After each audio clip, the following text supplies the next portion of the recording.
Hi, everybody. We are live from the show floor here at the Microsoft event, where we are covering all of the Windows 10 X10 live Surface events and all the new Surface X hardware with all the dual touch screens and the folding dual X10 screens, and it's going to be a whole big event.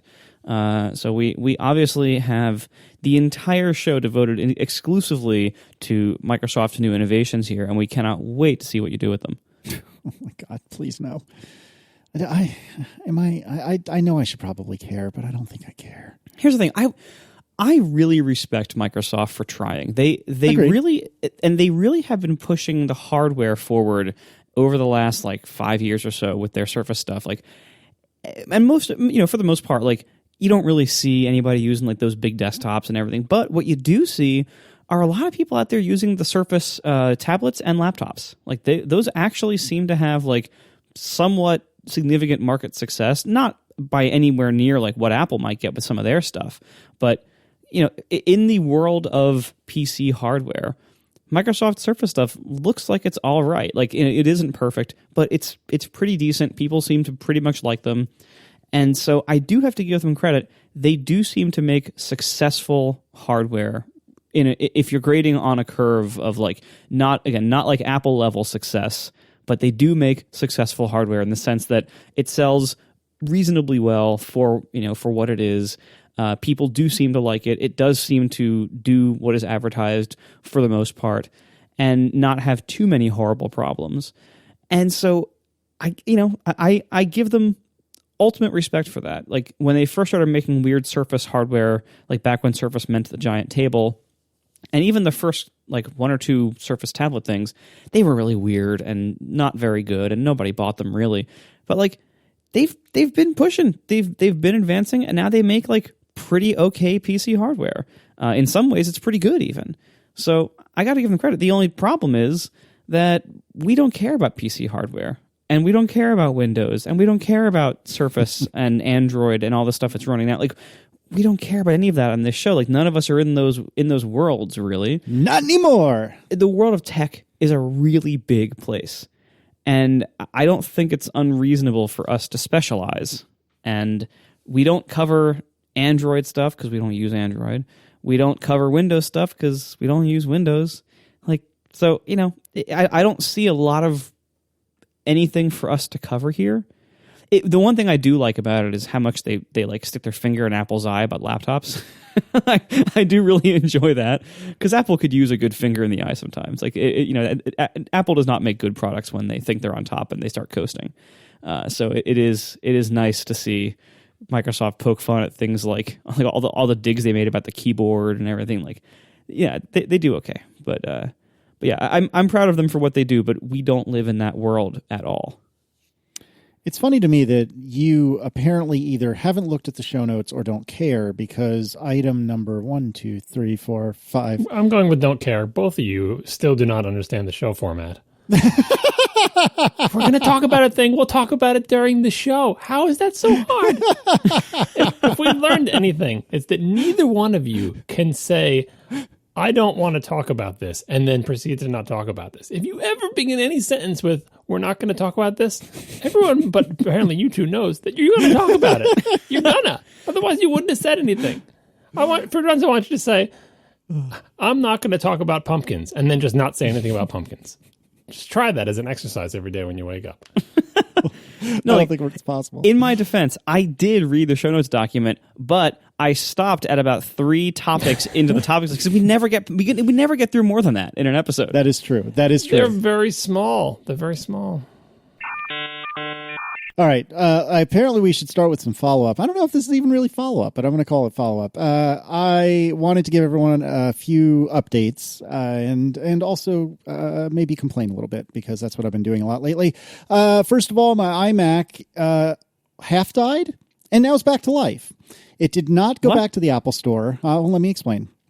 It did not go back to the Apple Store yet, but I was noticing very similar problems to what I was having earlier, like where it wouldn't survive overnight without just hard locking, and things just seemed wonky. And I thought to myself, before you go to the Apple Store and tell them to fix this again, why don't you eliminate the one thing you couldn't really eliminate last time, which is the software installation. So if you recall, last time before I went to the Apple Store, I couldn't get the SSD to work in real. I couldn't even repair it, much less format it, etc. So that's why I threw my hands up and just said, Apple, please deal with this. So this time, things were just not seeming right, but weren't as catastrophic as they were before. Thankfully, one of the first things I did when I had restored from Time Machine Backup was I took all the detritus and cruft and garbage that was strewn across my computer's desktop and moved it off to the Synology. So God forbid something happened, I would be prepared, and that mostly worked. And so then I did an internet recovery, which put High Sierra on the iMac, which was a little unexpected.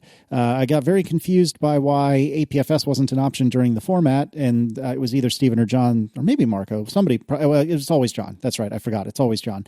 John pointed out that it was because the internet recovery was putting on High Sierra. And anyways, I put on High Sierra, then migrated to Mojave, and this was a couple of days ago, and so far it seems like everything is better, ? So I'm really not confident in this iMac right now. I feel kind of similarly to it as I did my BMW before I got rid of it, but it seems to be working. Maybe there was some sort of software agita in addition to the clear hardware issues. I also, while I'm thinking of it, got some feedback from someone who was a former genius who kind of threw some theories at me as to why I wasn't charged for the repair. And there are many, many different options, but it sounds like it is possible that there were no favors called in. And like I said, I didn't call in any favors, but nobody else, it seems, may have called in favors. And just because Apple wasn't exactly sure what did or did not fix the problem, that they might have just said, the heck with it. We'll just let this guy walk away for free. So I wanted to, now that the iMac update is done, I wanted to also update on my watch. My battery life has gotten considerably better as of, what are we on? What day is today? What are we on? 13.1.2 on the phone and 6.01 on the watch. Is that right? I think that's right. Yeah. Something like that. It doesn't matter. Anyway, the latest updates as of Wednesday, October 2nd, have gotten me to the point that I can make it all day without charging again. My watch was brought off the charger 14 hours ago. I did a half an hour of exercise, and I'm currently sitting at 21%, which is not great, but is livable. So I am mostly happy with that. I did, with both my watch and Aaron's watch for different reasons, I did not restore them. I'm sorry. I set them up as new.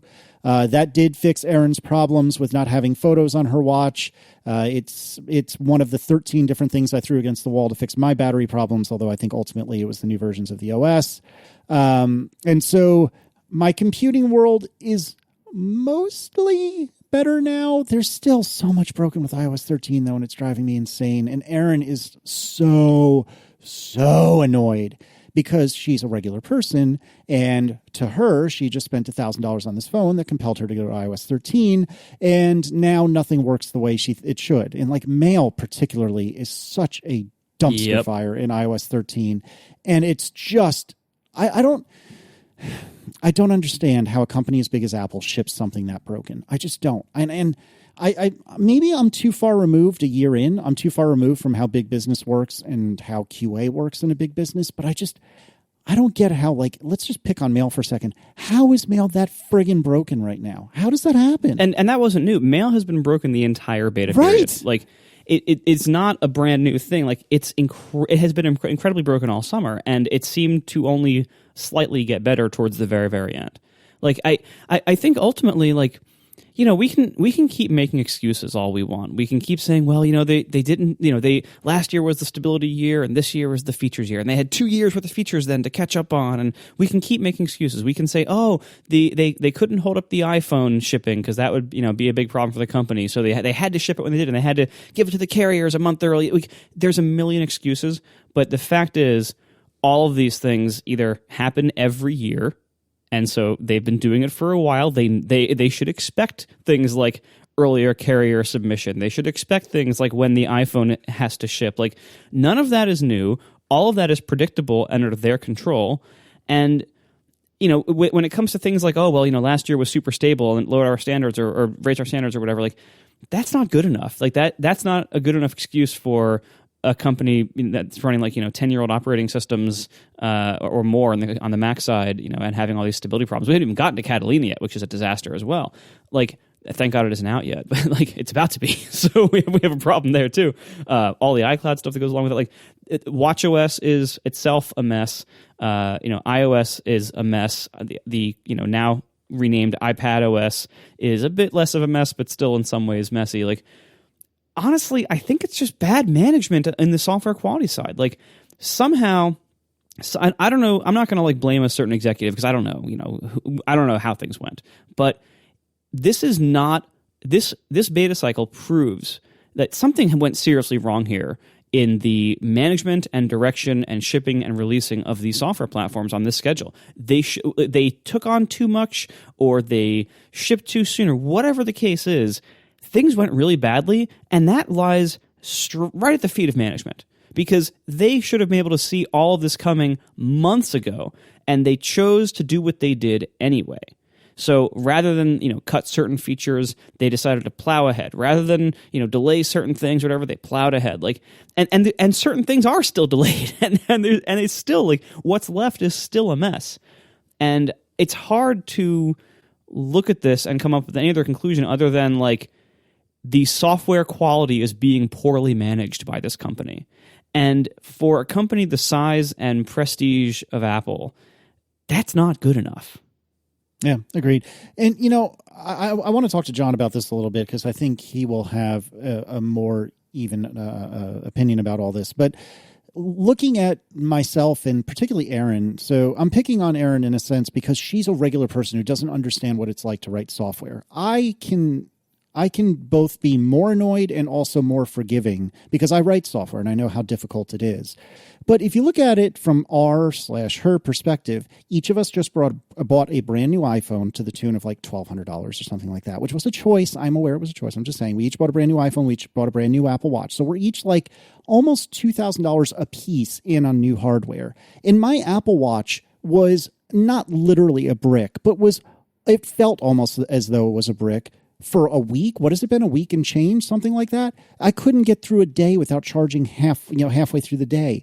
How is that possible that this is what they release? And what an absolute buzzkill it is to get this new toy that you've saved your money for, and then it's just a piece of garbage that can't get through the day. Like, you can't even get through 12 hours. It's 6 hours sometimes. It's so frustrating. And you know, Erin has said to me a few times over the last week, I think mostly to get a rise out of me, but somewhat seriously, like, why am I continuing to buy Apple stuff if it's this broken? Like, why? It never used to be this way. Why would I continue to do this? And you know the answer I've had for her? Yep, that's it. That's what I got. You know, like, I don't have a good answer. I mean, at one point, like, if you want to get an Android phone next, like, I don't think that's really going to be a lot better, Erin, but I'm not the boss of you. Like, if that's what you want, go for it. Like, and it's just very frustrating. So, John, let's put on a happy face, hopefully, or at least maybe you could explain to me, like, how does a company this big have this many problems? And maybe corollary to that, do you think, John, that maybe this is stemming from this one big splash every year release cycle? Before we get to that, I think it's worth considering that there are things that you can change in your behavior that will help with this issue, you know, setting aside what we can and can't do to change how Apple works. Buying an Android phone, yes, is one choice. Another choice is to not buy the phone on day one. Yeah, that's true. That's I don't know what's worse. If you waited 6 months, probably the stability of the software will be a lot better. I think it's safe to say that. Now, who wants to wait 6 months? No one wants to wait 6 months. People can't even wait a week or a month. But that is a way you might be able to change how you purchase things, or Erin can change how she purchases things to avoid issues like this. Because as far as I'm aware, there hasn't been an iOS release where 6 months in, it was still a buggy piece of crap. There have been releases where within the first week or two, there's lots of things that are buggy. This may be the worst it's ever been. It's hard to know because, your memory fades, especially if 13.2 fixes it all. We're all going to forget about this or whatever. Maybe we'll remember it because it's lucky number 13. But but yeah, that is, as someone who is relatively technically savvy, you and Aaron will have the choice to understand that that's a thing. Now, that said, most people don't know that's a thing or should have to know. Like, that's not on anyone's radar. If you're not listening to technology podcasts, you have no idea that this is even a thing, that you shouldn't buy the iPhone on day one because the 0.0 software is bad and it gets better and so on and so forth. Like, most people don't even know the new iPhones are out until they wander into an Apple store a month and a half later, right? So that's, or see an ad on TV or think, oh, did that just come out, or has that been out for a month or a year? Anyway, so that's my suggestion to consider alongside getting an Android phone. And the question of why do we keep buying Apple stuff? It's usually, as Marco just talked about in a part that may or may not be before this in the released version of the podcast, the alternatives are usually worse, or maybe not worse, are less to our liking, right? So, you got complaints about the Mac. Why not get a Windows computer? All right, well, how do you feel about Windows? Worse than I do about the Mac. And then, so it's not like we're captive, but we are trying to, as consumers, we're trying to make the best choice available to us. Is the best choice good enough? Perhaps not. Like, I'm not going to say this best choice perfect. The best choice might not even be good enough, to Marco's point. Like, there is a bar, and a reasonable bar of consumer expectations, and sometimes Apple doesn't reach it. Now, as for how stuff like this shifts, it's clear that 13 had a bunch of stuff pulled from it at the last minute. Pulling stuff at the last minute, while it may be the right move, is also risky because if you pull stuff at the last minute, then what you're releasing is not the thing that you had been working on and testing for the past, X months, right?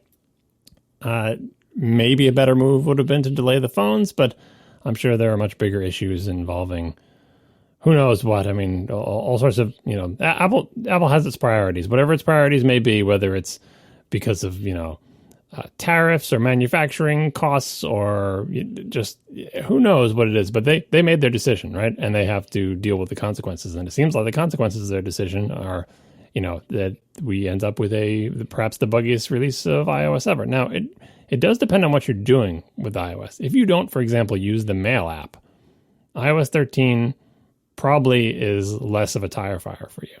If you just happen to use the parts of it that work okay, which I think is most of it, maybe it's mostly all right. Maybe people don't mind too much, especially with a new update coming out every 3 days. Maybe this window of instability will pass us by. So I'm not sure, obviously we're all cranky about it because we know the intimate details of this stuff, but I'm wondering if people who aren't listening to this podcast and who aren't into technology, who just happen to get a new phone, feel the same way about it. Obviously Erin does, but she, I feel like, is definitely technology adjacent. Yeah, no, I mean, it's a bummer. I'm sure Apple's disappointed about it too. As to how Apple ships something like this, in some respects, Apple surely knows where many of the bugs are. Mostly because Apple is always experiencing a version of the operating system that is far ahead of what's released. And there's this, whatever release pipeline that puts out actual releases. By the time we see the release, Apple has moved on to the one where the thing that we're worrying about is fixed, and so on and so forth. So it's difficult for them to get an idea of what the consumer experience would be like. But for apps like Mail or anything that's data-driven, despite their public betas, it's unfortunately reasonable to assume reasonable to imagine that there are things that customers may see that Apple has never seen. That's just a fact of software life, unfortunately, especially when it's an application that deals with data, because all of Apple's Mail and all of Apple's test data and all of their public beta things, you just don't have the kind of over the shoulder metrics to know what everyone's experience is like. And the channels for feedback are limited. And it's how could they have shipped this? My mail is all blank. Maybe there's something, it's still a bug. I'm not saying it's not their fault, but this is, again, a thing regular consumers shouldn't need to know. But software developers, especially people who do software that has a server or data component, know It's impossible to know exactly how your software is going to behave when it's in the hands of your consumers. And very often it's difficult to know how it is behaving. That's why people put all those, all that telemetry into their applications and have all this spyware installed, because they want to know how is it going for the people who are using my application. And yes, they can sell that data, and there's the evil, nefarious side of it as well. But the white hat side of it is, if you really want to know how things are going for your consumers, you want to know like everything about how they're using the app. Did they go to a screen and leave immediately? Did they go to the screen and their stuff didn't display? How long are things taking for actual consumers? And my impression is that Apple does not put that much telemetry in their apps for obvious privacy reasons. That I'm willing to believe that Apple's out there thinking, Mail's probably working okay for most people, right? It's working for us, right? Yeah, I haven't heard anything about it in the public beta, maybe 1 or 2 complaints, but I think we fixed those. Meanwhile, Mail is completely unusable for, some specific individual person. I take your point on that, and I think that's fair. But the number one thing that's driving me insane about Mail is I'll go to like archive or trash a message when I'm looking at a message, like on my phone. So I'm looking at a message, I go to trash it or delete it, trash it or archive it. And at that point, in every other version of Mail ever, it would pop to the prior view controller, which is the list of messages. And a lot of times what will happen is the message in question will disappear. Well, the screen will almost entirely become blank, but I'm still looking at the message detail view controller. I'm just sitting there, and I have to go back and pop myself, which is a stupid thing to whine about. I totally hear myself saying this, and I'm thinking to myself, wow, you're a big baby. But when you do this many, many times in a row, it's infuriating. And to me, it's like, how did you not catch this? It's happening to me. It's happening to Aaron. I'm sure it's happening to other people. How do you not catch this? How is this not a thing? And the battery life on the watch, how do you not catch that? Like, how is this not obvious? And I know there's probably 1,000,006 reasons how it could have slipped through the cracks, but how do you not catch that? Well, so the first one, I think we have a good answer for what you're looking for before, some sort of explanation for big corporations. That strikes me as the kind of bug that they absolutely knew about, but that they knowingly ship it anyway for the reason that you should know, Casey, because bugs get triaged and prioritized. Is that a data loss bug? No. Is it a crash bug? No. Is it a security bug? No. Well, guess what? We're shipping it. That's what it comes down to. Have good reasons for it's this? crappy. It's about, as we all know, everybody who works in a big corporation shipping software ships software with known bugs all the time. I do. Right. It's just a fact of life. Now, no, you're right. You don't get credit for the bugs you don't ship, right? Oh, well, we didn't ship any bugs that erased all your mail, right? It's a bad bug, and that if it's consistent, it seems like that's definitely a thing that they know about. They don't feel good about shipping software with bugs, I'm sure, but that's the decision they made. You can make the decision of, when do we ship, when do we not ship, and when you roll it all up or whatever, they said, with all the things on one side of the scale with selling iPhones and manufacturing and tariffs on the other side of, non-data loss, non-crasher bugs. Like, I don't think there's a single application that Apple ships that doesn't have a huge list of known bugs, many of which will never be fixed because they're not crash or data loss, So that's crappy. And the watch thing, here's what the watch got me scratching my head about the watch thing. I have no idea what was causing it, but the watch thing is baffling because it is such a top-line performance characteristic where unless watchOS inside Apple is so incredibly far ahead, I wonder how Apple could have the confidence to know that this product will eventually last all day like we said it would. Unless they had seen it last all day internally, because they're using some version of watchOS that's way ahead of what they ship. Shipping it seems like a huge risk. Like shipping it and saying like, well, it doesn't last all day now, but we'll fix that in software in a couple weeks. That's a hell of a risk. And I'm thinking they wouldn't take that risk. I think they know what was killing the battery, but just didn't have time to fix it. And, like the fix for that thing was too risky to shove in. So that's the only thing that occurs to me, because I've heard that story from now multiple people where the watch had terrible battery and some software updates went. It also could just be like day one or week one, like random, in the old days when you get a new Mac out of the box and it would do spotlight indexing and it would make your thing slow to a crawl for the first day or two that you used your computer. Yeah. It's a thing that Apple knew about and that sucked, but Apple could have some confidence to say, it'll settle down in a week and you'll be okay. So I have to think that the watch situation is like that too, that they shipped a thing that they knew either was bad because of bad software or unoptimized thing somewhere, or was like there's some initially setting up your watch with a new phone kind of grinding that's going to kill your battery on the first day or two, but it'll get better. But either way, I'm glad to hear that the battery got better, but that is the one that I would love to know the inside story on, because I would think that Apple would never ship a product with the hope that an upcoming software update will fix the battery life, because battery life is a thing that people do notice. It's not something like, oh, my view controller didn't pop off and I have to do some manual thing. It is sort of an existential threat to the product that you say you're selling. So I have to believe that they didn't just hope that the battery life would get better, they knew, and it was just a question of time. Yeah, I hear you, and I almost entirely agree. But at the same time, I can't get past what a terrible purchase experience it was. And I don't mean purchase experience like going to the store. I mean, I've got my new treat and I want to use it, and I can't use it for more than 4 hours at a time because then it dies. And I don't know, we would rake them over the coals, probably worse if they said, you know what, we need another week on this watch, especially if they said we need another week on this watch that you've already pre-ordered and we told you would arrive on Friday or whatever. We wouldn't. I don't think we would. I think we'd say, good, fine, ship it to me when it's stable. I think that's, tech nerds is what we've always said.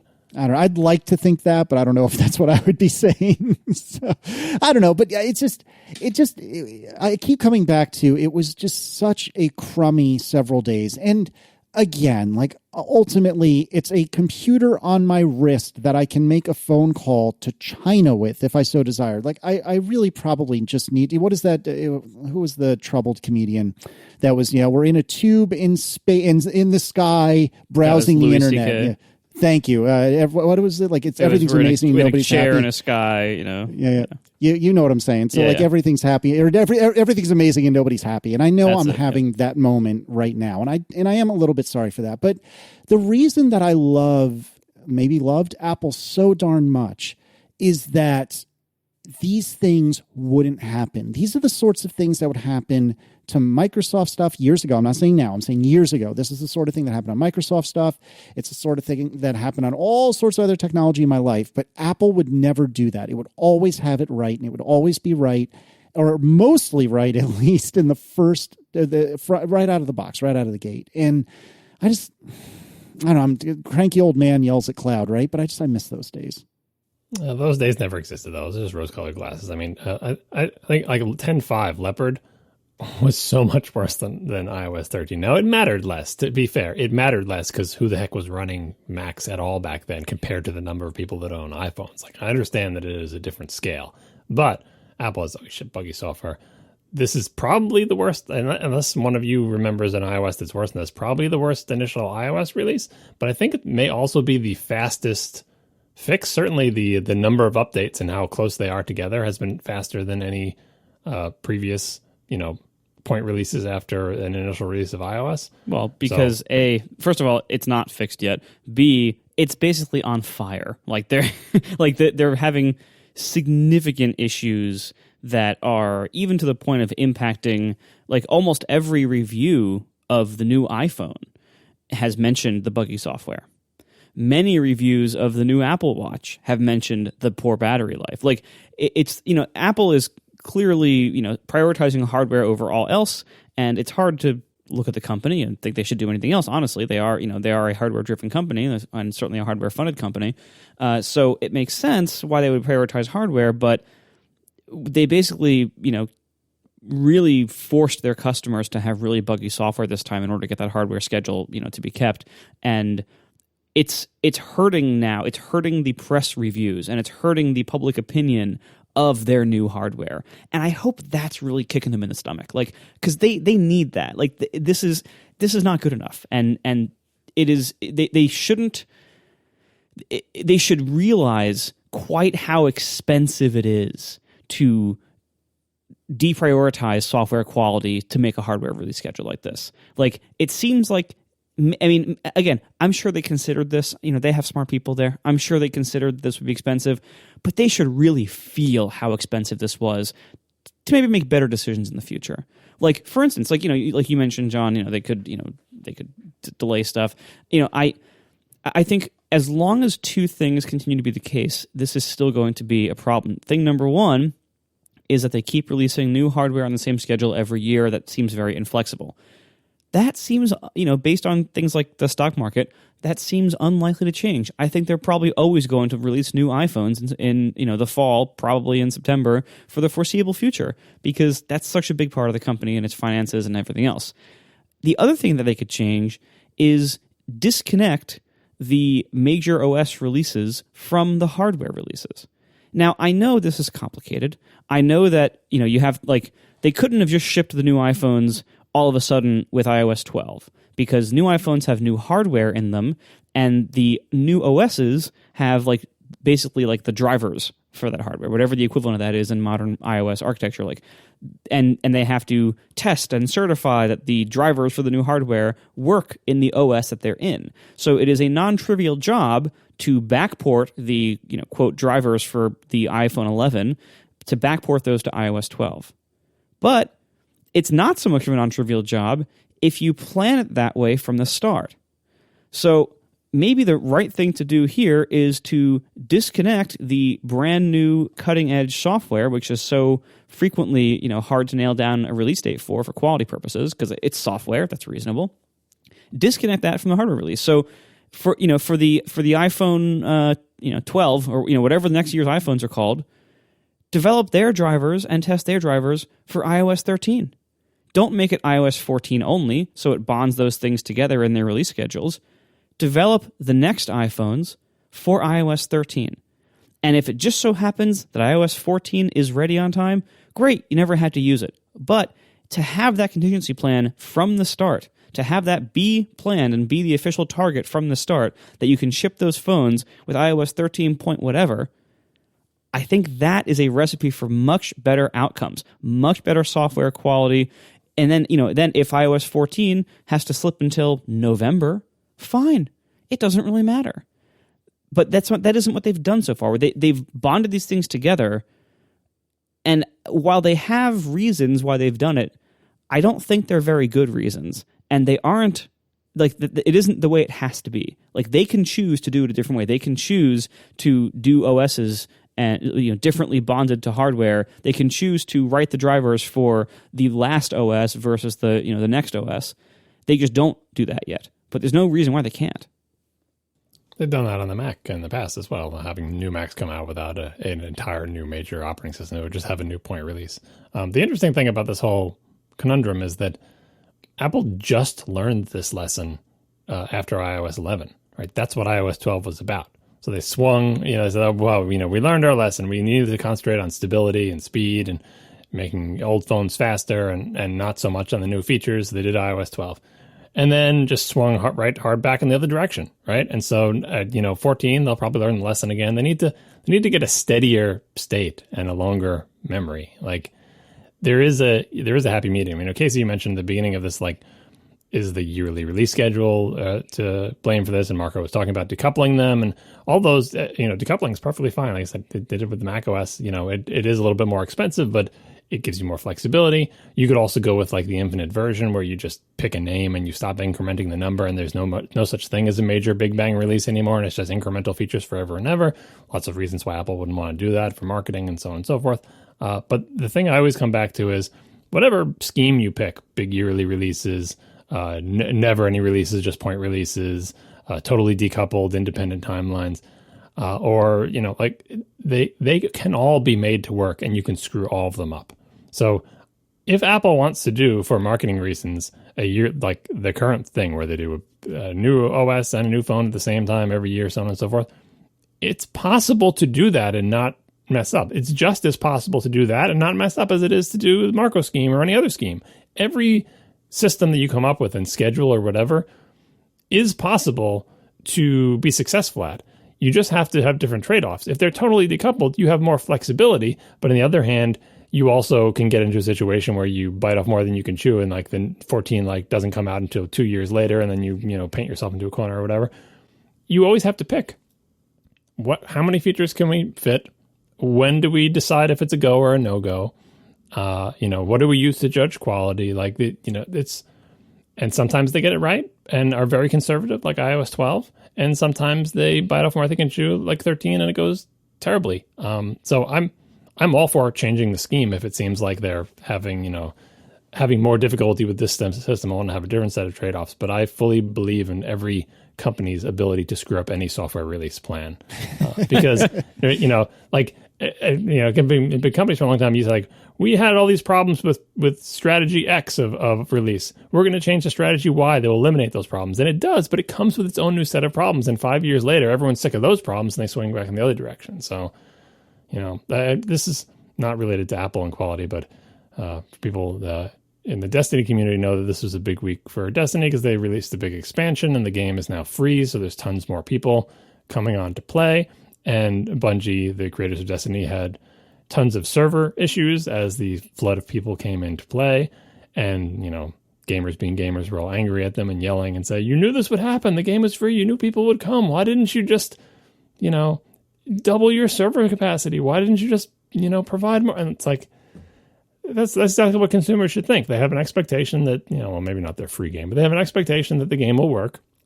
That's the consumer expectation. They shouldn't need to know anything about software. All they know is, I paid for a game, I'm supposed to be able to play for a game, and I can't play for the game. They don't have to be jerks about it. But anyway, I excuse them from not knowing. But as someone who has worked in server-side software my entire career, it's totally obvious to me why, it's why you might have a problem.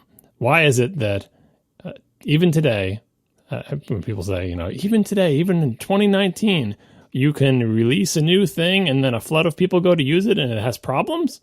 Like, of course. Anyone who's done software, of course it does. Like, there is no magical. Even I'm willing to say that even with almost infinite money, it wouldn't even be possible to predict how it's going. Because the systems are so complicated and we don't fully understand them and we don't account for so many different variables. And it's like, and Bungie's doing exactly the same thing as Apple, only on a compressed time scale. Not sleeping, scrambling all like chickens with their heads cut off, fixing problems as fast as they possibly can. Launch day. That's what it's like. Yeah. How is the new Destiny stuff?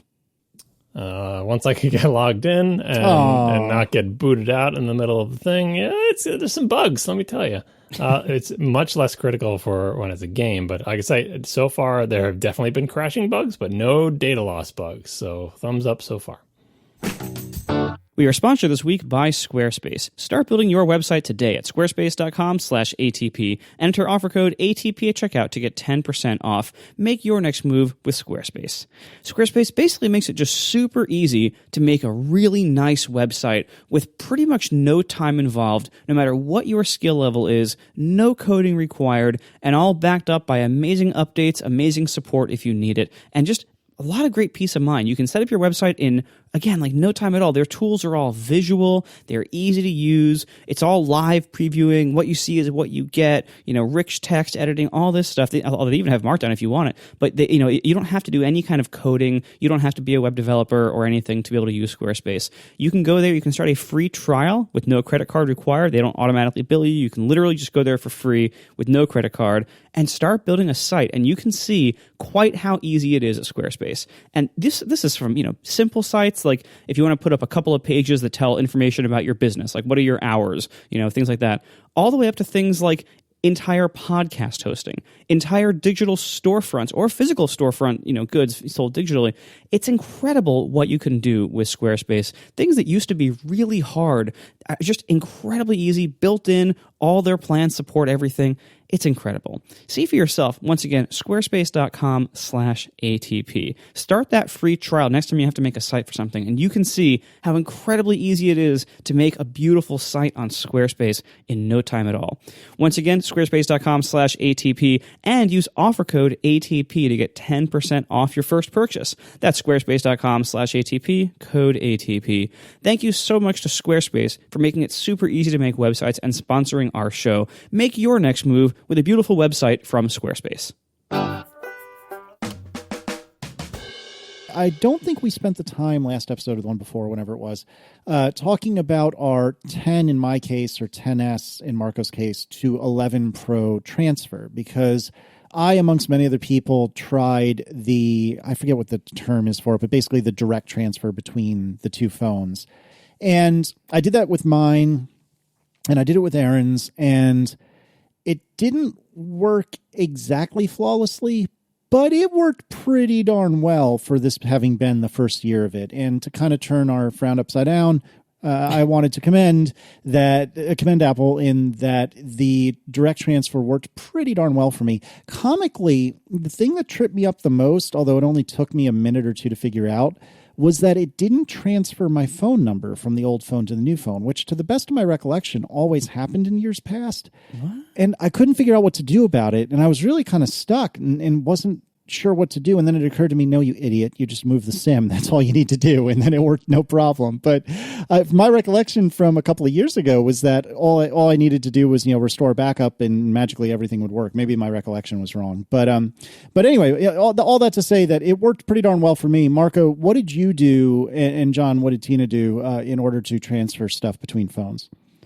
So I did, this is the first year. Normally I do for the last couple of years, I've been doing the whole, setup wizard thing where you hold the phone near the other one, take the picture of the cloudy thing. Yeah, that's what I'm talking about. And then it does like the direct transfer for some stuff, and then it does iCloud for most stuff. Was this not the first year for that? I thought this was the first year for that. No, well, the iCloud part of it, that's been a few years old. I think maybe at least 1 or 2 years old. But, right. But what was new this year was the offer to do a direct transfer, and I thought that would bypass the need to download all my apps again. Oh, no. It didn't do that, and it did take a very long time for me, and it took a very short time for some people. And what I think we've worked out here is that the direct transfer seems to transfer downloaded media between the two phones. So in my case, I had a bunch of music downloaded to my phone. I think it might also transfer downloaded photos, but I'm not sure about that. But anyway, so downloaded media, if you have music or movies and maybe photos, the direct transfer will actually transfer those instead of relying on the phone to re-download it from iCloud. So it takes a pretty long time if you have a bunch of music down or other stuff downloaded there. And it did work for me eventually. And it was great because all my music and stuff was there. It did successfully transfer keychain logins, passwords. Slack finally learned to use the keychain API, so that was nice. So almost everything transferred without needing to re-download. But then it's funny, after this big long transfer, I kind of assumed, and because it took I think 2 or 3 hours, and I kind of assumed now my phone will boot up and it'll be ready to use. And nope. It booted up and still had to download all the apps from iCloud. So yep. that was kind of annoying in that it just took a lot longer than I expected.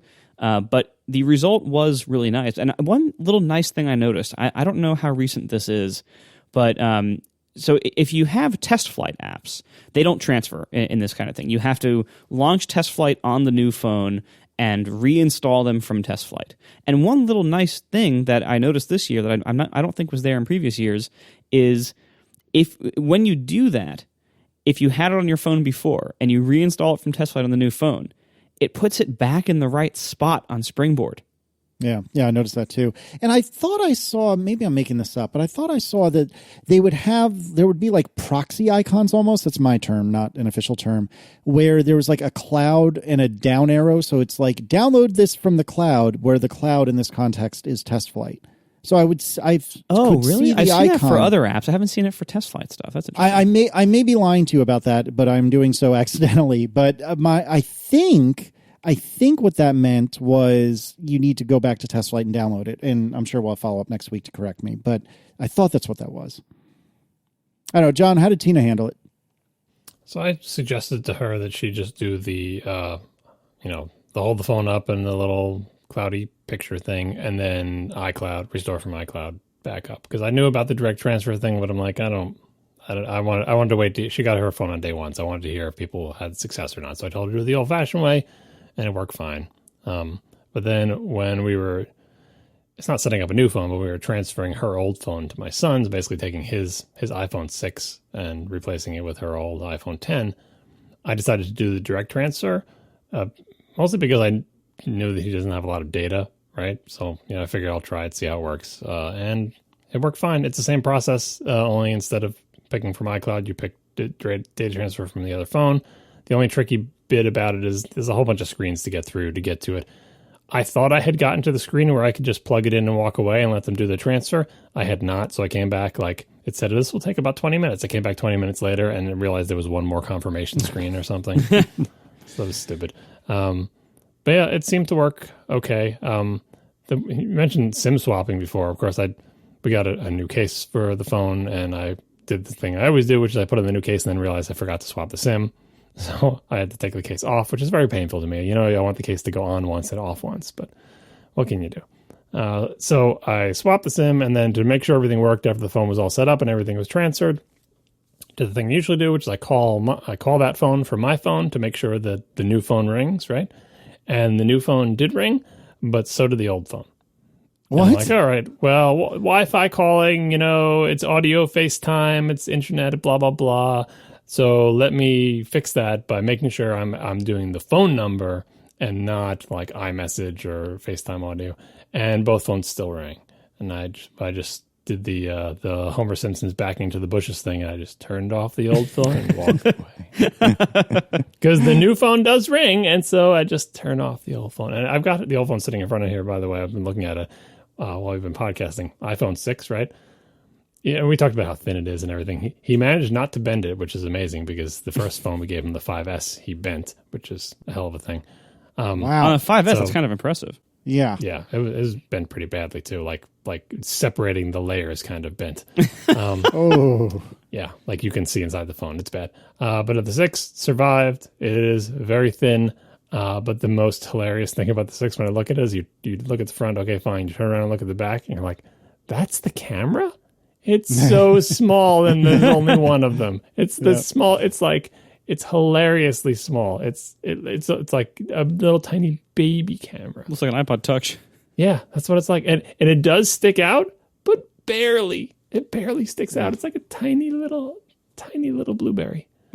Remember how much everybody cared too, because that was the first one that stuck out. That was such a big deal among nerds like us. Like, oh my god, there's a camera bump now. How could we stoop to this level? Doesn't lay flat on the table. Yeah, it rocks, and now it's just like there's a giant mountain on the back of the phone for the camera, and the phone itself is much thicker. Well, that was also the slipperiest phone I think they've ever made, and so they solved the doesn't lay flat on a desk problem by making all of us need cases. For real. John, in settings, cellular calls on other devices. Do you see what the story is there? That could be what it was. I know. Like the thing is, the phones were near each other and they're both on the same Wi-Fi. So I'm like, it's probably just the phones knowing about, because I didn't erase the other phone yet. It just didn't have the right SIM in it. So anyway, it's fine. Like this phone is going off. It's going up into the attic and it won't receive calls anymore. And the new phone is receiving calls, so it's all set. I'm surprised you're not erasing it before putting it in long-term storage. Yeah, whatever. We are sponsored this week by Burrow. Don't settle for your same old couch. Get a comfy new Burrow sofa. Now, look, we had a wonderful summer, spent a lot of time outside, but now it's fall and winter's coming. And if I'm honest with myself and you're honest with you, we tend to spend a lot of time sitting on the couch watching TV at night in the winter. There's not much we can go outside to do here in the Northeast, when it's freezing outside for 6 months out of the year. So we spend a lot of time on the couch.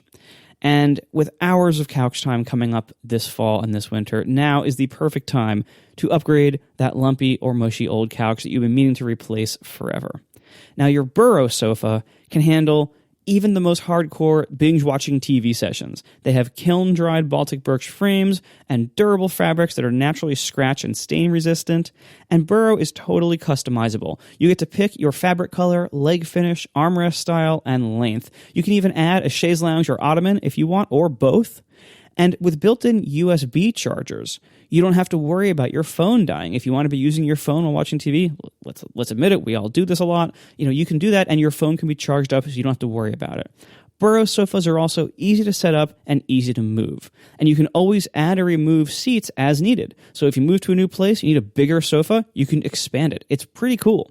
And Burrow offers free 1-week shipping. So you can have your new sofa all set up by next week's episode.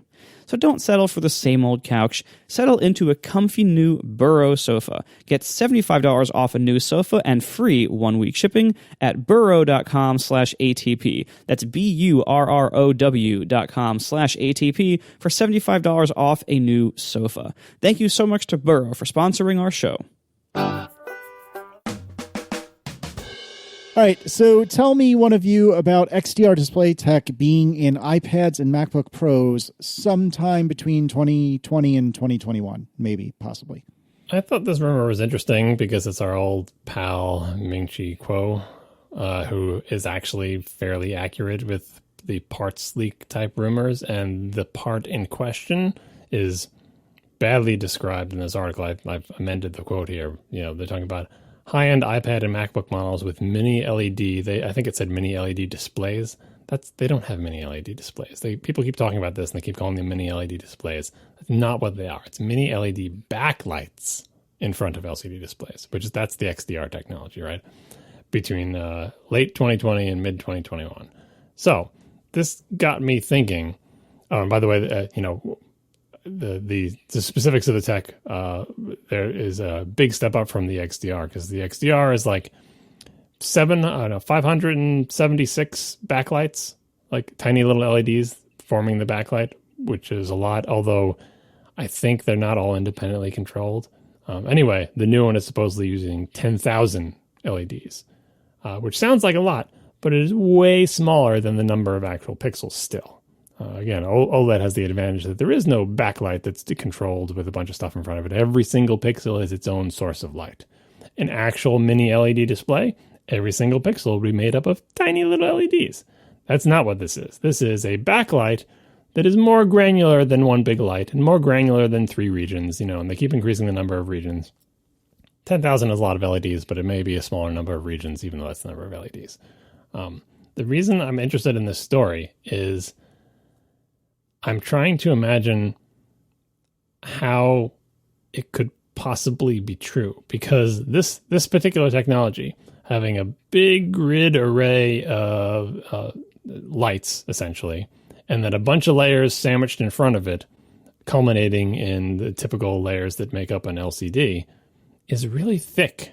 And I can't imagine how you could fit that in an iPad or a MacBook without making it hugely thick. And also hot, right? I mean, if you look at the Cinema Display XDR with 500 little LEDs in it, it's not thick for the hell of it. They use all that space. There's lots of stuff inside there, including fans.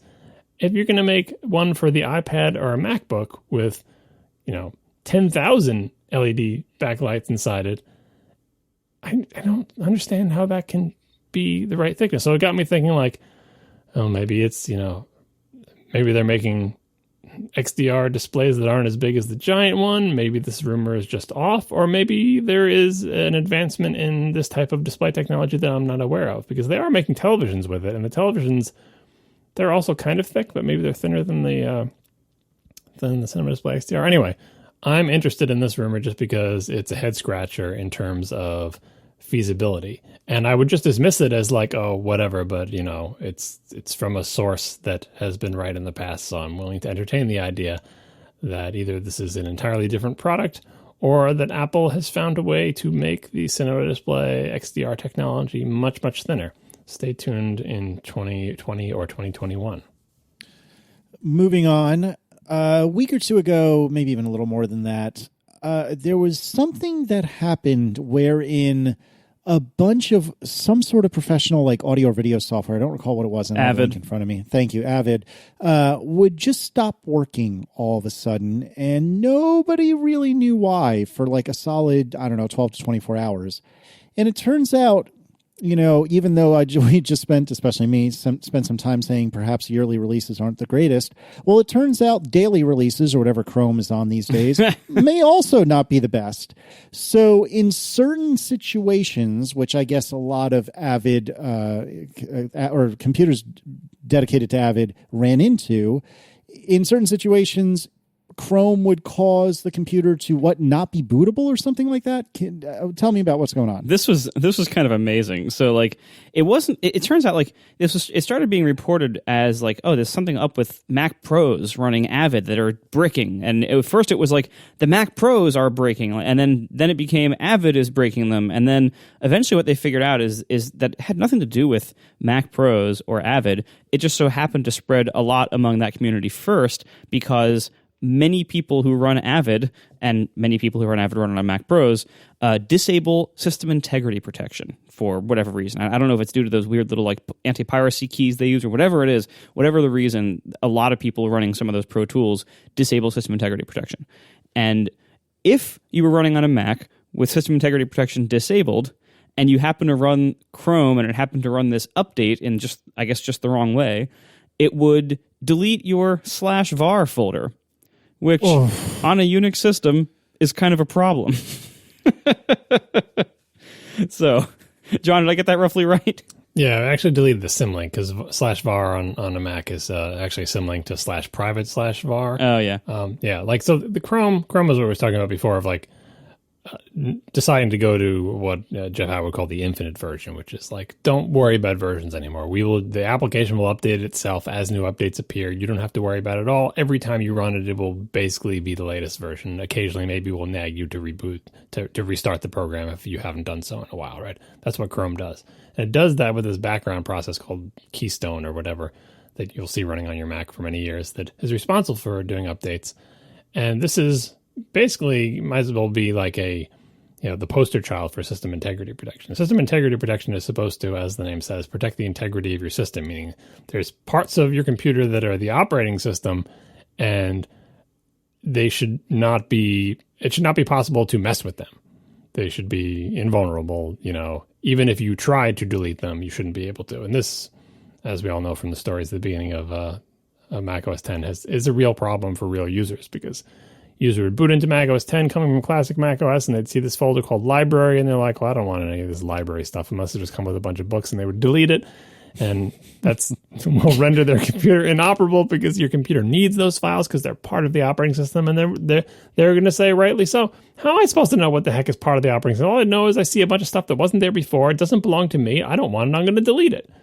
System integrity protection makes it so that you can't delete it. And more recent versions within the past few years of Mac OS X hide the library folder and do all sorts of stuff to try to prevent this. But bottom line, there's the UI aspect of it, of not putting things in people's faces they don't understand.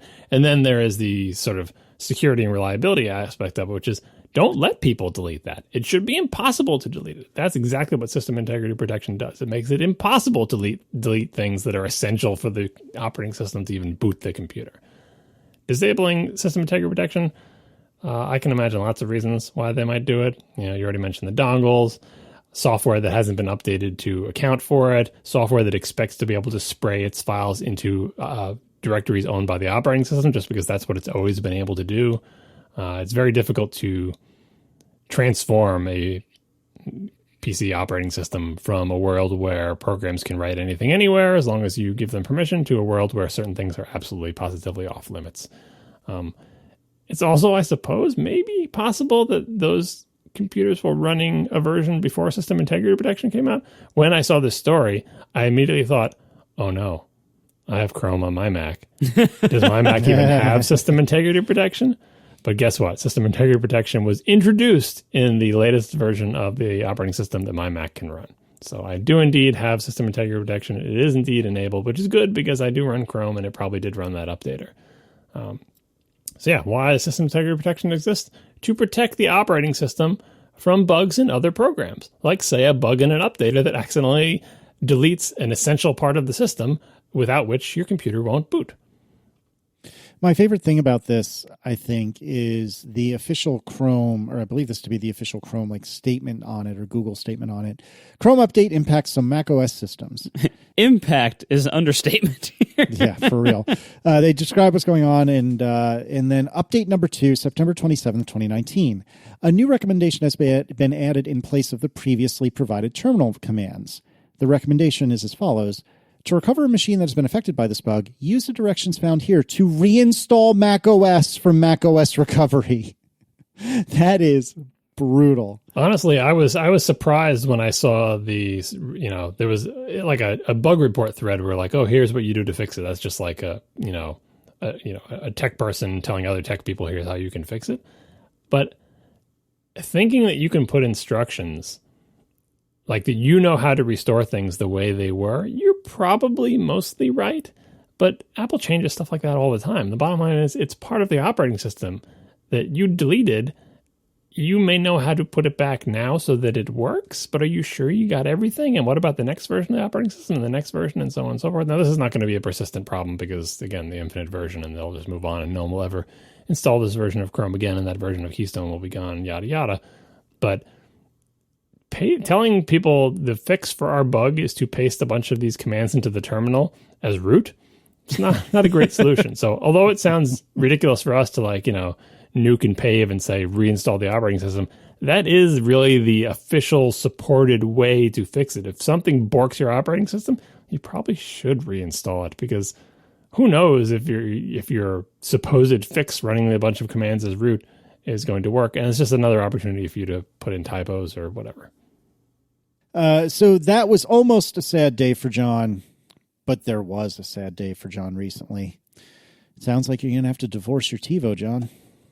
I don't know. Lots of people are upset about this, but I think I have a slightly different attitude towards it. So the news, as of what? This is older news, but it hasn't changed since, is that TiVo, well, there's two sets of news. One, TiVo is making new hardware, which, yay, TiVo's not out of business and they're making new hardware.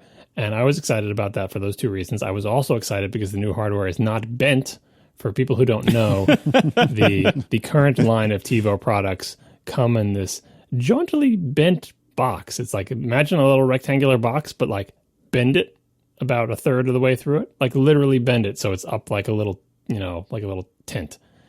It's terrible. You can't stack anything on top of, and they're noisy and annoying, and I don't like them. We have one of those in the house, but and they ship them for years and years, so finally they're going to ship hardware that's not bent. So I was excited about that. But the news that I'm not so excited about came a little bit later, which is that TiVo is going to basically add pre-roll advertisements in front of recordings. So you go to your TiVo, you find a recording, you hit play to watch the recording, and rather than playing the recording, what it will do first is play an ad and then play your recording. Which is terrible because most people have TiVos so they can skip ads, and TiVo touts all of its ad skipping features. They haven't gone all the way to the old replay TV thing where they automatically skip all the commercials for you, but they basically do that. They have people put little waypoints in all of the popular programs, so to skip commercials, you hit a single button and it jumps past all of them immediately. It's really nice. But then they're going to insert their own ad. Now, you can skip their own ad as well. So practically speaking, it impacts your experience by adding one more mandatory ad skip. And also people have said that it's slow because it loads the ads from the internet, and it's actually worse experience than just skipping an extra ad. But it's basically that.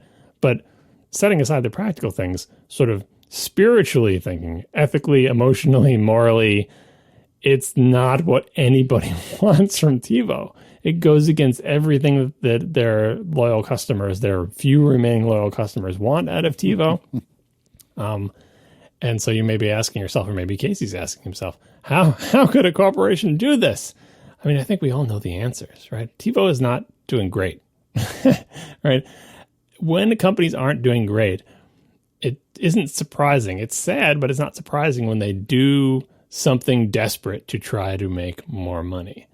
And although I think they're making a terrible mistake, as everybody thinks they're making a terrible mistake, I can actually argue for the other side of it. And the other side of it is this. They have this small set of loyal customers. They could be making the calculation that we can afford to annoy them because where else are they going to go? What are they going to switch to? The whole reason they're using TiVo is because they think that they don't like their cable company's DVR. They think that they can't get by just using streaming. Like, that's why they're still using TiVo. If they thought otherwise, they wouldn't be using us at all. they're basically trapped because we are the last player standing in the standalone boutique, very expensive DVR that you run yourself. So we're about to go under. We need money. Can we squeeze more money out of our customers by showing them mandatory ads that they can skip? It's a terrible mistake because there are so many other ways you could squeeze money out of those people, like, say, doing that for everybody and then charging an additional fee to not do that, because we would all pay it. Like, again, these are all people who think that they still want TiVo. But I can understand why they think they actually have a captive audience. Their audience is so small and so desperate and so loyal and have so few alternatives that they're making the calculation that this won't push them over the edge to say, I thought that I couldn't use my cable company's DVR, but this is going to make me try. Because now, forget it. TiVo has completely betrayed me. They don't even have a way that I can pay them money to make this go away, which is like the worst sin. Because that's basically what TiVo people do. They pay huge amounts of money that other people don't pay for a slightly better, in their opinion, experience. TiVo could have just charged more money or put in the ads and charge people to skip them. It'd still be screaming, don't get me wrong, because people pay I pay the big upfront fees for like lifetime, so I don't have to pay them on a monthly basis, right? And apparently that's still not enough money. So if you came back to those lifetime people and said, oh, now you're going to have a monthly fee again, or you got to pay another $500 or whatever, people would be up in arms, but they'd be less up in arms than if you make them watch ads or make them skip ads. So good old TiVo. Like, I actually prefer this to them going out of business because at least gives me the option, right? Like, I can leave TiVo or I could not leave TiVo. If they go out of business, I don't have that option anymore. But I will say that this made me look at the Fios DVR to see what state it's in, which is something I had never done before. Practically speaking, unless they screw it up even more, I probably will eventually get one of these TiVos, assuming they're still in business at the time I need to get a new one. The only thing that's scaring me about it is I didn't see a large capacity model. That's one of my complaints about the ones you get from cable companies. They tend not to come in high capacity, so you can store like 100 or 200 hours of HD, and my current TiVo stores like 500 hours or something insane. It's like twice as big as the biggest one you can get from the cable company, and we're always at like 85% capacity or more, and we have to sort of manage to that. So that's why I'll probably still end up buying one of these. I'm hoping I can do like a DNS black hole on the address for the streaming. But what I'm really hoping is that the incredible bad press that TiVo is getting about this, bad press, like anyone talks about TiVo, the incredible bad reaction they're getting from their loyal customers will make them think twice about this and say, maybe we shouldn't do this. Because if they had made that calculation, like, look, our customers are captive, one look at literally anywhere this story appears, from anything said by any actual TiVo customer, and they would know, well, 100% of the TiVo customers who have commented on the story had said they're leaving TiVo, unequivocally. Like, that's it. So we've miscalculated. We thought they had nowhere to go. They're going. Where they're going, we don't know, but they're going. So this is a terrible decision TiVo needs to reconsider. The fact that this hasn't shipped yet makes me think there's time to reconsider, because they are right in that the customers really don't have any place great to go. They straighten the box and they add ads, I could just do one of those things and it would be much better. I'm sorry, John. Yeah. I mean, like, maybe it'll be fun for the program because, if I get one of these things, I'll get to tell you just exactly how grim it is. Oh, and setting aside the ad thing, the new software for TiVo is so bad. Not in terms of like bugs or, again, data loss crashes. No, not in terms of that. In terms of the UI, both on iOS, there's an iOS app for TiVo, and on the actual television device, it is worse than the previous UI in every single way, in hilariously obvious ways that I could go on about for hours and hours and hours. It just boggles my mind how they could screw things up so incredibly badly. To give just one example, which grinds my gears every time I look at it, on the iOS app, they changed from a text list of episodes, like you go into a show and here's all the episodes of this show, and it would show that just a list, and it would have the title of the show and a date, some basically like list view, right? They went from that on iOS to a thing that shows thumbnails, And the thumbnail is very often a single static screen that is the same for every single episode. Like it's just like a splash screen for the show. I don't know if other shows don't have this, but all the shows that I watch, it just shows the same image from every single thumbnail. It's horizontal scrolling, and of course they're little 16:9 things. They're like little TV screens, so you can fit maybe 3 or 4 or 5 of them, depending on what orientation you have your iPad in. So they scroll horizontally. The whole rest of the screen is wasted where you could have a list. They scroll horizontally, no text. What episode is that? What episode is that next to it? What episode? They're literally identical. There is nothing on them to distinguish them from each other. So if you go into a show and you say, I want to see episode number 5 or episode number 11, you got to count squares. 1, 2, 3, 4. Or what if you're looking by title? Tough luck. You can't see the title. If you tap on it and go into a detail view, then you can see the title. How does that even happen? At first I thought it was like a bug, or maybe it's just for some shows. That is just one sample of the huge downgrade that is the modern TiVo software. And I have the modern TiVo software because one of my old TiVos got a bad hard drive and I got it replaced under warranty, and the replacement unit they sent came with the new software. There is a way to downgrade it. I didn't want to bother going through it because my quote-unquote main TiVo still has the old software. But yeah, TiVo was really swinging and missing lately, but that is not surprising for companies that are not doing well. We are sponsored this week by Eero, the Wi-Fi your home deserves. Eero is a solution to your Wi-Fi problems. This summer, when I was in a rental that had really bad Wi-Fi, I was going to be there for a while and I had to do work. And so what I did was I overnighted myself an Eero setup because I knew from past experience with them, I knew that Eero is solid. It would plug in super easily. It would set up in just minutes. It would be super easy to administer with their wonderful app. It would work in this house without having to run any wires to it because I couldn't run wires in someone else's house. It showed up and it fixed my Wi-Fi problems. Now, again, it's super easy to set up an Eero system. You plug in the base unit right into your modem or your modem router box, and you manage it from their app. It teaches you how to set up the whole mesh network if you want to. It teaches you where to place them to be most effective. Lets you control things after the fact, like guest networks or device controls, parental limits if you want, things like that. And then what you get is fast, reliable Wi-Fi in the entire house. So no more like buffering when you're playing video in like one bedroom. No more like, the Xbox can't get signal because it's a little bit too far from the base station. No more worrying about your Internet of Things, home electronic stuff like light switches and video cameras not being able to reach the signal because they're too far to the edge. Eero is just amazing. There's an all-new Eero starting at just $99.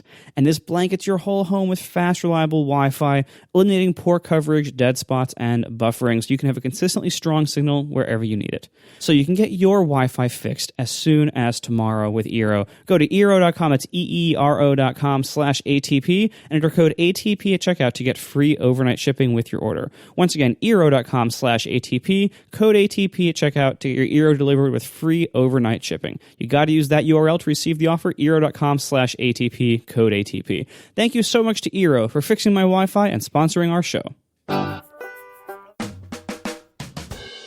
We already covered the new Microsoft stuff in the pre-show, so we're good on that, right? Yep.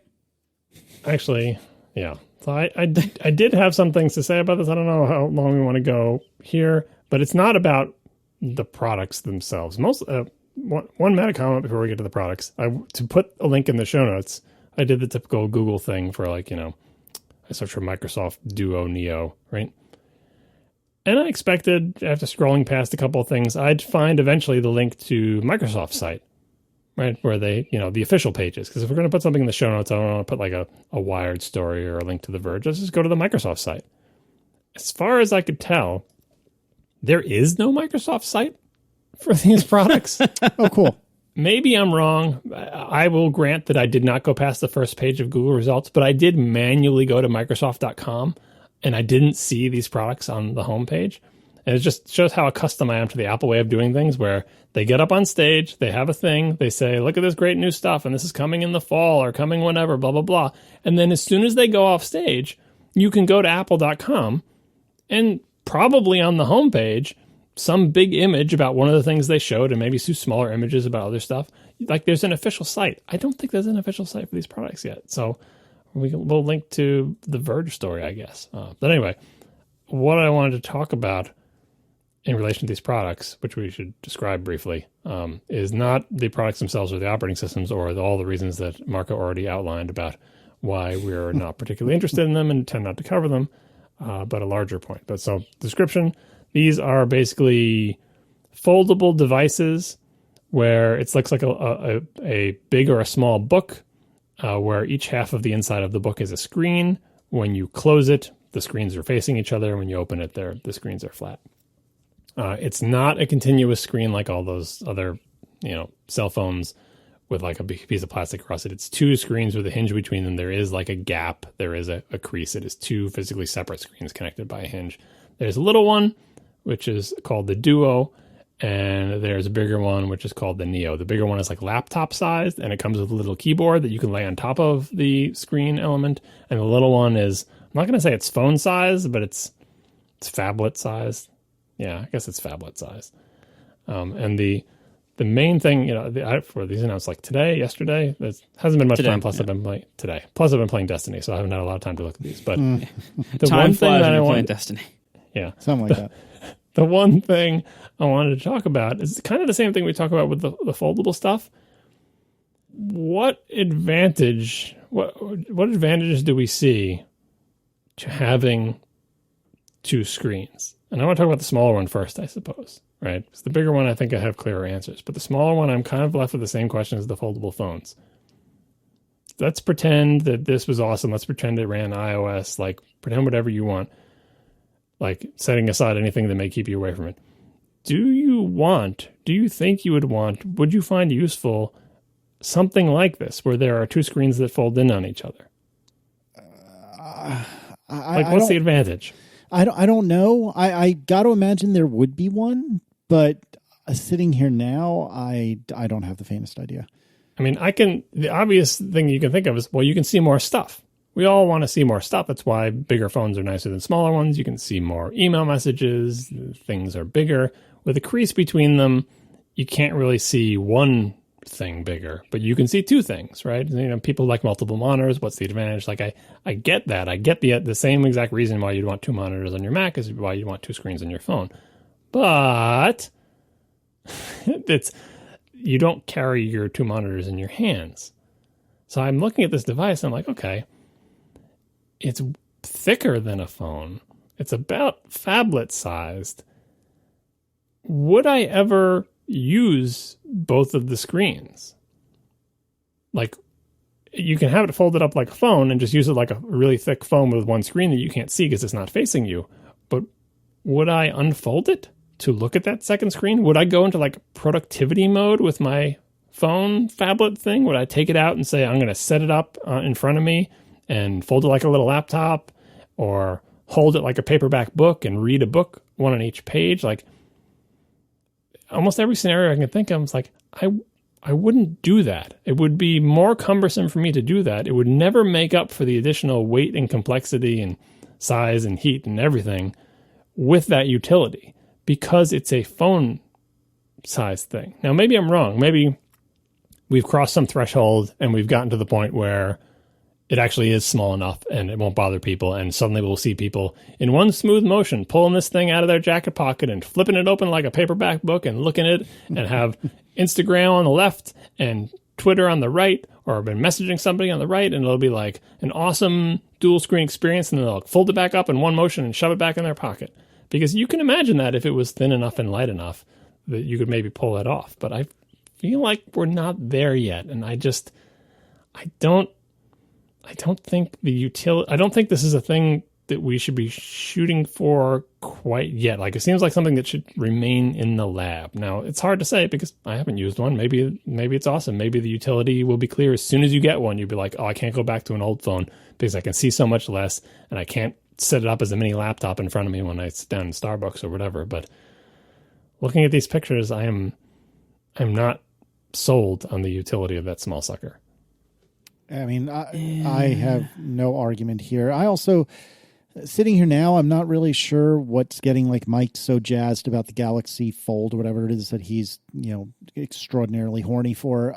Whatever it is, I mean, if it makes him happy, that's fine. Cool. I'm sure there will come a time that I will want something like that in an Apple product or Android, depending on the way things are going, which I know that is Android. But anyway, but I don't know. It just seems to right now, today, it just seems way too clunky to me. I don't know. I think I get the appeal. I really do. The whole reason why big phones are popular is because when we're using it, we want the biggest possible screen we can get. And unfortunately that, we also want something that's small enough to fit in pockets and bags and everything. And that's oftentimes harder. And so the appeal of the folding phone, which this kind of isn't, but the appeal of a folding phone is you can get a much bigger screen with a smaller footprint when it's in your pocket or bag, right? So that makes sense as a theory of like why this is cool. That being said, I think, as we're seeing with the first generation of foldable phones that are just kind of barely fumbling out the door, it seems like there's still a lot of like just physical, real world reality problems with these things that we're just not there yet. And so the Surface Duo that we're talking about now, like, none of us have seen these in person yet, but like, looking at their images and videos and stuff they announced today, it sure looks like, yeah, that would be really cool if it was maybe 5 years from now and we've had all these times for advancements. Right now it looks like a really big, clunky, thick, heavy thing that has some really cool functionality that I would use sometimes, but not most of the time. Most of the time most of the time we're using our phones, most of us at least, I think we're doing things that don't require a massive screen. But sometimes it's really nice to have one. So like if you're doing something with media, obviously, you're looking at like photos, video, whatever, it's really nice to have those things. Great. But if you're just like trying to read like an email, it doesn't make a huge difference how big your screen is, right? Or if you're messaging, doing text messaging, which is probably the most common thing people do with their phones. Screen size doesn't matter a whole lot. It matters in the sense of like how big you can make the keyboard, and that can affect like typing accuracy and stuff. But like once you get beyond a certain point, like this diminishing returns, what they've achieved here seems like it's kind of halfway between a phone and a tablet. In a way, phablets were not, phablets now we just call those phones. Like what we used to call phablets when that was a word, like that was like, 5.5 inch or 6 inch displays. Like we just have those now in our regular phones. But this is something else. This is like significantly larger than that, significantly thicker. And I think it's just too clunky for most people to want this for the value it provides. And so down the road, when, as John said, like, when technology advances more, this could be really cool. I think what's interesting, though, also is that the Surface Duo while it was announced today, they're saying it's not going to come out until the holiday season of 2020. So it is still a little bit over a year out if it's on time. And so this is still like they've barely even been able to achieve this. And even this is not imminent. So we'll see what happens, as this stuff actually comes out. If it actually comes out, which is a big if. But even in what they're showing today, which is probably best case scenario, it just looks like it's a bit too big and clunky for what people actually want. But hey, we could be wrong. Look, big phones surprised us back when phablets were first a thing. We were all making fun of them and saying, "Oh, who's going to hold up an iPad to their face?" And now we all basically hold up iPads to our faces. And and it turns out that all the rest of the time that we're using it, that we aren't holding up to our face. No one cares about how big it is, and we all just hold it. It might be that first of all, while pants pockets are the way that most, men hold their phone, that isn't the case for most people. A lot of people carry bags, and there's lots of ways that we can carry things like this where if the utility is high enough, people will do it. People will buy it. And maybe it isn't like, exactly what individuals like me or you might want, but that doesn't mean there won't be a market for it. Like if you wanted to carry, like if I carried some kind of bag or purse with me every day and this would fit in there and I kept my phone in there anyway, well, I got a lot more leeway on how big that phone can be before it gets unwieldy compared to a pants pocket. And if I could have like much of a tablet's functionality in a footprint closer to a phone, that's pretty cool. That would have high utility for me. So I don't know. I'm really curious to watch this. I'm hesitant to outright say, oh, it's too big, no one will use it, because we've been burned predicting things like that in the past. But I'm also hesitant to be super optimistic about something that is still more than a year away, if it goes well. So we'll see. Real-time follow-up. Microsoft does, in fact, have pages for these products. We'll put the links in the show notes. Why they're not linked from their homepage, I have no idea. Or maybe they are linked and I just couldn't find it. But anyway, there are pages. The fact that they're not coming out until late next year explains why there's not much on these sites. But, that's fine. The size thing, the screen space, the utility, the size stuff, I see that. The part I keep getting hung up on is the folding. Now, this is modified somewhat by the fact that lots of people do use like folio cases for their existing phones. Like you've seen people who take out their phone and they actually do have to open it before they can use the phone. What they're usually opening though is like a very thin flap over the phone, and then there's the phone underneath it. It's not an equally sized computerized device that they have to fold over. But the phone habits that I see people performing in public is people look at their phones a lot, people take their phones out and put them away a lot. That motion gets repeated. The people with folios do have an additional thing in that motion. I've got my pouch to deal with, right? They've got their little flappy cover, but all of those things are significantly less cumbersome than actually unfolding a device that is equal parts electronics on both sides, let alone folding it all the way back on itself on that big hinge, right? It almost strikes me as a play at a smaller laptop than a play at a larger phone, because it just doesn't seem like it would accomplish the job that I see these phones performing, which is to be ready at hand at a moment's notice to look at Instagram, right? To be able to take it out, send a text and put it away, to see who was that was texting me. Because when this thing is closed, you can't see anything. There's no screens on the outside, unlike some of the other folding phones, right?